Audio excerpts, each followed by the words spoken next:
예, 안녕하세요, 디씨입니다. 자, 여러분, 오늘은 예제 5번 동력전자장치의 5번 부품인 축을 저희가 한번 모델링 해보도록 하겠습니다.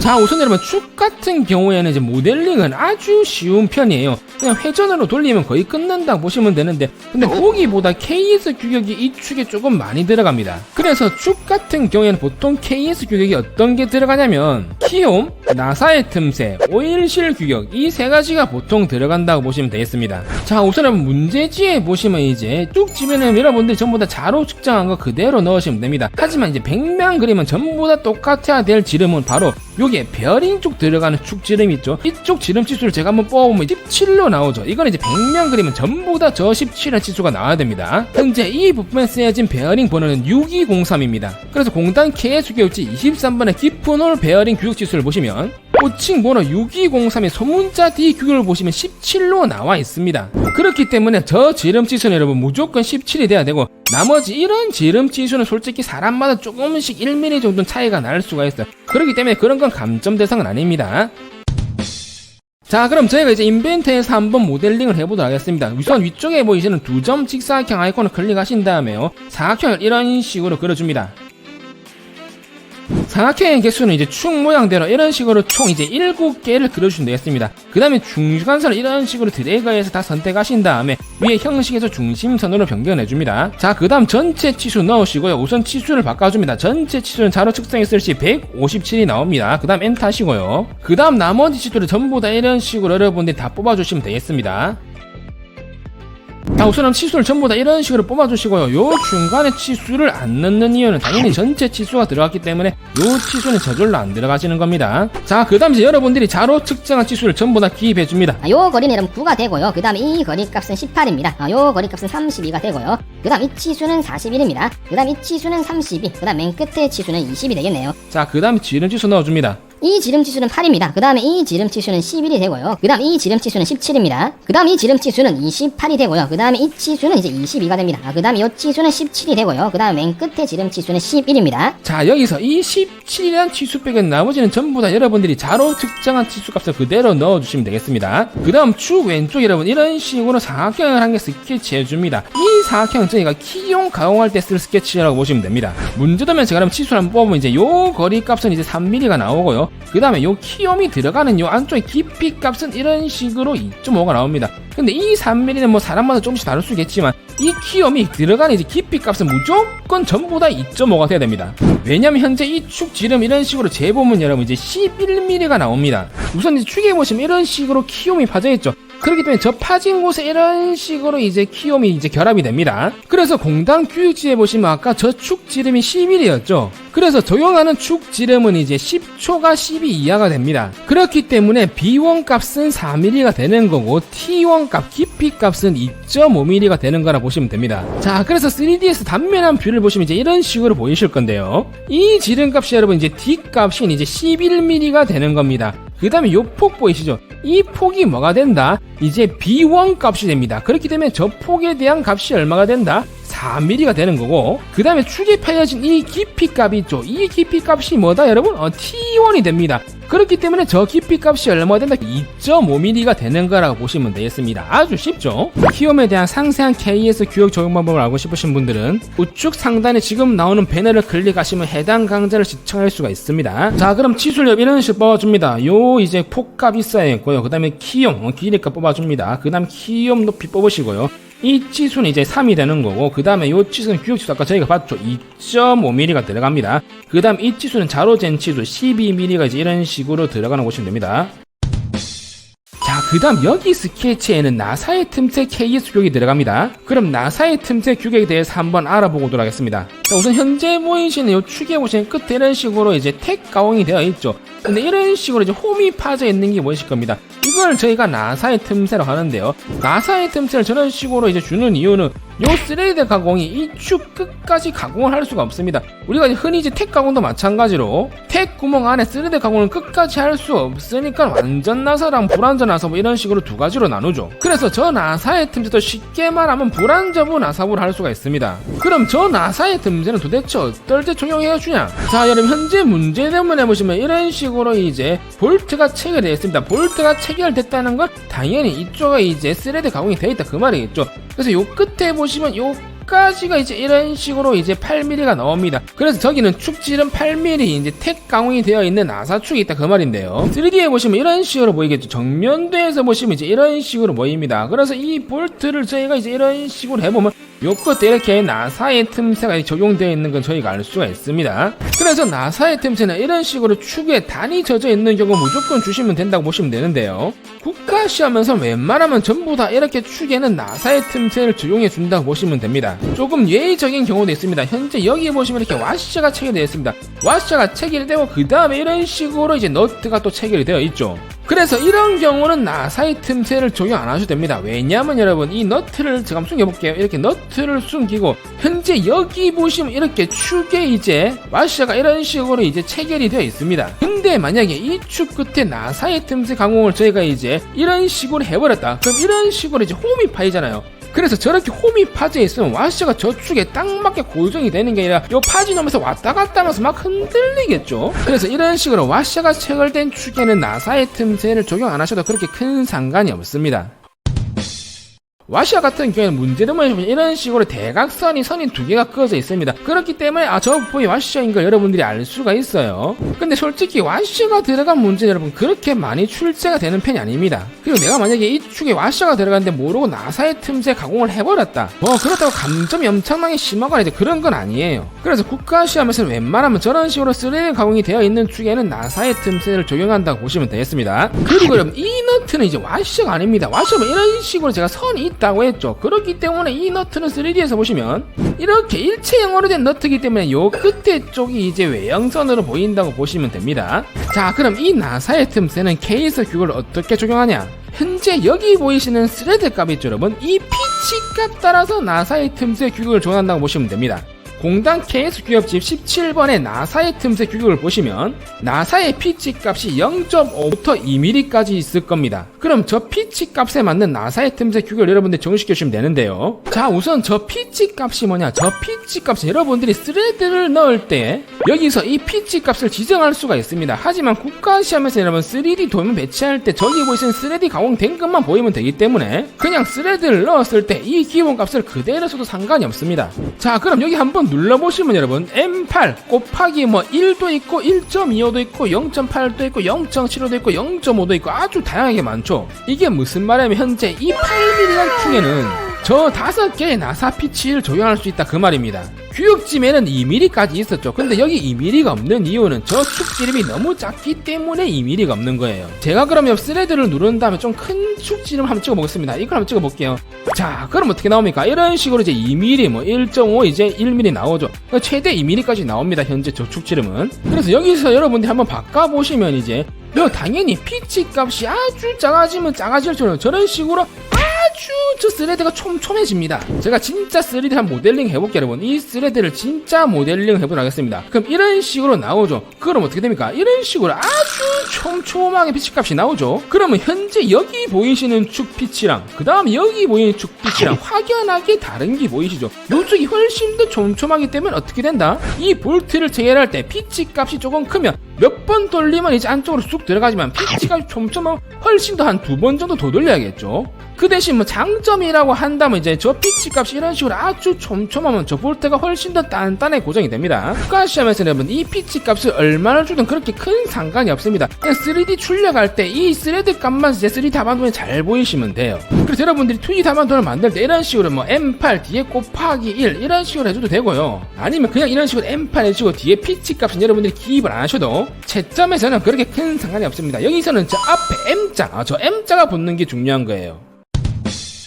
그래서 보통 국가시험 정도의 예제 크기 정도면 피치 값을 보통 1mm 정도를 제일 많이 사용합니다. 그런데 규격집에 보시면 나사의 피치 1mm에 대한 옆에 이제 규격지수들이 쭉 나와 있습니다. DG 값은 뭐 1.6, G1 값은 1.6, G2 값은 3mm, 그 다음에 RG 값은 0.6mm 저런 식으로 나와있죠. 근데 저 규격지수보다는 아래쪽에 이제 1.25 피치에 대한 규격지수가 훨씬 더 외우고 싶습니다. 1.2에 대한 규격지수는 여러분들이 이제 2만 외우시면 돼요. 현재 이 답안 도면의 축은 제가 나사의 틈새 피치 값 1.25에 대한 규격지수를 넣은 거예요. 그래서 여기 보시면 이쪽 안쪽 지름이 있죠. 이 지름이 이제 6mm가 나옵니다. 이건 케이스 규격지 나사의 피치 1.25의 DG 값을 보시면 기준 치수가 D-2라고 되어 있습니다. 나사 축이 M8짜리이기 때문에 저기서 -1을 하면 뭐가 된다? 저 안쪽 DG 값 지름이 6mm가 되는 거예요. 그 다음에 이제 이쪽 폭 있죠. 이쪽 폭을 이런 식으로 제가 이제 치수를 잡았을 때 이런 식으로 이제 2mm라는 치수가 나옵니다. 저 2mm라는 치수는 KS 규격지에 보시면 여러분 G1 값입니다. G1 값이 저런 식으로 이제 2mm라고 명시가 되어 있죠. 자, 그 다음에 여러분 이 값을 이런 식으로 뽑으면 3.73이라는 치수가 나옵니다. 이와 같은 경우에는 규격지에 보시면 여러분 G2 값입니다. 규격집에는 3.75라고 나와 있죠. 근데 저 위에 자세히 보시면 최대라고 나와 있습니다. 그래서 최대 3.75만 된다 그 말입니다. 그래서 이 치수가 3.75가 넘어가면 안 되지만 3.75보다 작은 건 상관이 없다 그 말이에요. 그리고 여러분 이 치수는 여러분 저희가 이렇게 넣는 게 아니라 이 축을 모델링 할 때 자동적으로 이제 이 거리값은 정해지는 거라 보시면 됩니다. 그래서 솔직히 이 치수 값은 그렇게 큰 의미가 없다고 보시면 돼요. 자, 그 다음 규격지에 보시면 여러분 RG 값이라고 나와 있습니다. 저거는 이제 필렛 값이라 보시면 되는데요. 현재 제 답안 도면에 이런 식으로 이제 필렛 값을 안 넣었습니다. 근데 굳이 저 필렛 값은 안 넣고 채점에는 그렇게 큰 상관이 없어요. 우선 여기에 필렛 값을 넣어버리면 이제 요 필렛 치수도 뽑아야 되기 때문에 상세도를 또 뽑아야 됩니다. 그래서 제가 넣은 걸 한번 보여드릴게요. 자, 현재 이 답안 도면 이런 식으로 제가 필렛 값을 규격치대로 0.6을 이런 식으로 넣은 겁니다. 근데 여기서 이제 치수를 뽑으려면 도면이 복잡해지죠. 그렇기 때문에 이런 식으로 상세도로 뽑아야 됩니다. 근데 실질적으로 채점할 때는 뭐 이 도면이나 그렇게 점수 차이가 그렇게 나지가 않습니다. 그렇기 때문에 시간적 여유가 되시는 분들은 이 축을 모델링할 때 이런 식으로 이제 필렛 값도 넣어주시고 그 다음에 이렇게 답안도를 만드실 때 상세도 여러분들 이런 식으로 뽑아주시면 되겠습니다. 자, 그 다음 마지막 규격지에 보시면 각도 값이 있죠. 저 각도 값이 얼마다? 30도입니다. 그렇다고 꼭 30도를 해야 되냐? 그런 건 아니고 규격지에 보시면 최소 30도라 나와 있죠. 근데 그냥 외우고 쉽게 30도다 이렇게 생각하시면 되겠습니다. 그래서 답안도에 보시면 이제 보이시는 이 각도 있죠, 여러분. 이 각도가 이런 식으로 30도가 되는 거라 보시면 됩니다. 자, 그럼 저 나사의 틈새를 피치 값을 1.25로 외우면 뭐가 편하냐? 제가 아까도 말했지만 여러분 저 피치 값을 0.5에 대한 것도 상관이 없고요. 1mm에 대한 것도 상관이 없고 1.25도 상관이 없습니다. 어차피 저 지름값에 허용되는 모든 피치 값은 설계자 판단에 넣는 거기 때문에 전부 다 맞다고 할 수가 있어요. 하지만 제가 아까 보여드렸다시피 이제 피치 값이 2mm가 허용 안 되는 작은 축 지름에 저 나사의 틈새 피치 값을 2mm를 종식했다. 그렇다면 그건 당연히 틀린 거고 이러면 감점 대상입니다. 하지만 허용하는 축 지름에서 사용할 수 있는 피치 값은 여러분들이 아무거나 넣으셔도 그렇게 큰 상관이 없어요. 그런데 규격지수를 이제 피치 값 1.25로 해보면 뭐가 편하냐? 그냥 이런 식으로 이제 인펜트 여러분들 스케치를 하시고요. 이런 식으로. 자, 그 다음 치수를 뽑습니다. 안쪽 지름값. 이게 여러분 DG 값이고요. 그 다음에 요 거리 있죠. 요 거리가 G1 값이 됩니다. 그 다음에 각도 이런 식으로 넣어줍니다. 이렇게 되면 우선은 치수 기입이 끝난 거예요. 자, 그럼 규격지수는 어떻게 적용하나? 그냥 여러분들이 2만 외우시면 됩니다. 이게 여러분 이었죠? 이었고 이거는 여러분들이 그냥 6을 입력해도 되고 아니면 이 지름 치수에서 -2였잖아. 이런 식으로 입력합니다. 그 다음 이 각도는 얼마? 30도. 이렇게 하면 끝난 거예요. G2 값은 제가 아까도 말했지만 자동적으로 이 각도 때문에 정해지는 이 거리기 때문에 이제 치수가 안 넣어집니다. 그 다음 회전 단축 키인 R을 누르신 다음에 이런 식으로 이제 프로파일을 여러분들이 전부 다 선택을 해줍니다. 그 다음에 축은 중심이죠. 중심 누른 다음에 이렇게 돌려보시면 바로 이렇게 나사의 틈새 규격들이 이제 모델링 된 축을 여러분들이 확인할 수가 있을 겁니다. 나사의 틈새에 대한 좀 더 상세한 KS 적용 방법을 알고 싶으신 분들은 유튜브 우측 상단에 지금 나오는 배너를 클릭하시면 해당 강좌를 시청할 수가 있습니다. 자, 그 다음 저희가 여러분 여기다 이제 키용 가공을 할 건데 저희가 앞전에 스케치 해놓은 거 있죠. 그거를 다시 사용할 수가 있습니다. 모양 트리를 이제 플러스를 누르신 다음에 이 스케치를 선택하신 다음에 마우스 오른쪽을 누릅니다. 그 다음 여기 보시면 스케치 공유라고 했어요. 이거를 여러분들이 클릭하시면 이런 식으로 스케치를 공유해서 사용할 수가 있습니다. 자, 그럼 이제 여기에서 여러분 와이어프레임은 변경하시고요. 그 다음에 돌출 단축키인 1을 누릅니다. 그러면 공유된 스케치를 바로 사용할 수가 있어요. 그럼 요 위에 보시면 제가 키움을 그려놨죠. 이 키움 스케치를 이런 식으로 클릭합니다. 자, 그 다음 돌출 방향이 여러분 양쪽이고요. 이 키움의 폭이 얼마였습니까? 4mm였죠. 4mm를 입력하신 다음에 차지파보를 빼줍니다. 그 다음 확인을 누르시고 확인을 해보시면 이제 이런 식으로 이제 키움의 폭이 가공이 되었습니다. 그리고 이렇게 스케치 공유를 해서 사용을 했죠. 그럼 이 스케치 공유를 꼭 사용하고 나신 뒤에 이런 식으로 선택하신 다음에 마우스 오른쪽 누르시고 여기 보이시는 가지성을 여러분들이 체크를 해지해 주셔야지 이런 식으로 스케치 공유된 선이 안 보입니다. 그 다음 이제 목깎이 아이콘을 누르시고 이런 식으로 4개의 모서리를 선택해 줍니다. 요 필렛 값은 얼마냐? 이게 현재 폭이 4mm였죠. 그렇기 때문에 4 나누기 2인 2mm 내주시면 이런 식으로 이제 라운드가 들어가는 오시면 됩니다. 그 다음에 확인을 누르세요. 자, 그리고 현재 여기 축지를 해보시면 오일실이 들어가기 때문에 오일실 부착관계 모델링이 되어 있습니다. 그래서 저희가 이제 이 축에 들어가는 오일실 부착관계 KS 규격에 대해서 한번 알아보고 오도록 하겠습니다. 자, 그럼 현재 답안도면 해보시면 이런 식으로 오일실 부착관계 치수가 들어가 있습니다. 나머지 치수는 제가 헷갈리니까 전부 다 지웠어요. 자, 우선 축지를 보시면 17이 나왔습니다. 근데 저 17 아까도 말했지만 100명 그리면 100명 전부 다 저 17이라는 치수는 나와야 됩니다. 그 다음 이제 요 폭이 2mm가 되고요. 그 다음 이 각도가 30도가 됩니다. 그 다음에 요 끝쪽이 이제 라운드 값 R4가 들어가 있죠. 자, 그럼 이제 여러분들이 이제 KS 규격집 38번 오일실 부착 관계를 보시면 우선 각도는 규격집에 나와 있습니다. 15도부터 30도까지 허용을 하겠다. 그렇기 때문에 30도를 주면 되고요. 그 다음 D1 값이 축 지름 값입니다. 근데 축 지름 값은 얼마였죠? 17이었죠. 그럼 D1 값 17에 대한 이제 D2 값을 옆에 보시면 14.9mm 나와 있습니다. 그런데 위쪽에 보시면 최대라 나와 있죠. 쉽게 말해서 최대 14.9면 된다 그 말입니다. 그래서 쉽게 말해서 저 D2 값이 14.9보다는 크면 안 되지만 작으면 상관없다는 말입니다. 자, 그럼 이제 여기서 제가 요 이제 D2 값을 한번 이런 식으로 지수를 뽑아보도록 하겠습니다. 지수를 뽑았을 때 얼마가 나오냐? 이런 식으로 14.69라는 지수가 나왔습니다. 그렇기 때문에 최대값인 14.9를 안 넘었기 때문에 딱 규격 지수에 맞게 설계를 한 겁니다. 자, 그럼 인벤터에서 모델링은 어떻게 하냐? 아주 간단합니다. 목깎이를 누르시고요. 그 다음에 옆에 보이시는 이제 두 번째 아이콘 거리 및 각도를 선택합니다. 거리 값은 2mm고 각도는 30도입니다. 그 다음에 면을 여러분 이쪽 면을 선택해 주시고요. 그 다음에 이 모서리 이런 식으로 선택을 합니다. 자, 그럼 이런 식으로 못다이 값이 들어갑니다. 그 다음에 확인을 누르세요. 자, 그럼 어떤 식으로 못다이 값이 들어가냐? 여기 보이시는 이 거리가 여러분 2mm가 되는 거고, 요 각도가 몇 도가 된다? 30도가 되는 겁니다. 그래서 교집에서는 저 못다이 값 거리를 얼마로 하라 그런 건 정해져 있지 그런데 이제 국가시험에서는 부품 크기가 다 비슷하기 때문에 저 거리 값을 2mm로 해주시면 거의 전부 다 규격 지수에 맞다고 보시면 됩니다. 그 다음 요 위에 모서리를 선택하신 다음에 목깎이를 누릅니다. 그 다음 반지름 값을 4mm 해주시면 돼요. 자, 그러면 이런 식으로 아주 부드럽게 라운드가 들어갔죠. 이거는 왜 주냐면 이 오일실은 이런 식으로 축을 이제 지나서 들어가겠죠. 근데 여기 보시면 이 오일실 재질이 뭐라 했습니까? 고무라고 했죠. 그렇기 때문에 이 오일실이 들어갈 때 요 끝에 쪽 라운드가 만약에 뾰족하다. 그럼 이 고무가 뭐 찢어지거나 이제 파손된 열매가 있습니다. 그렇기 때문에 이런 식으로 라운드를 주면 이 오일실이 들어갈 때 아주 스무스하고 부드럽게 이런 식으로 들어가겠죠. 그래서 보통 이런 이쪽에 거치기를 줄 때 이제 이 오일실이 들어가는 곳은 최소 Y, 좀 많이 좀 Z까지 준다고 생각하시면 됩니다.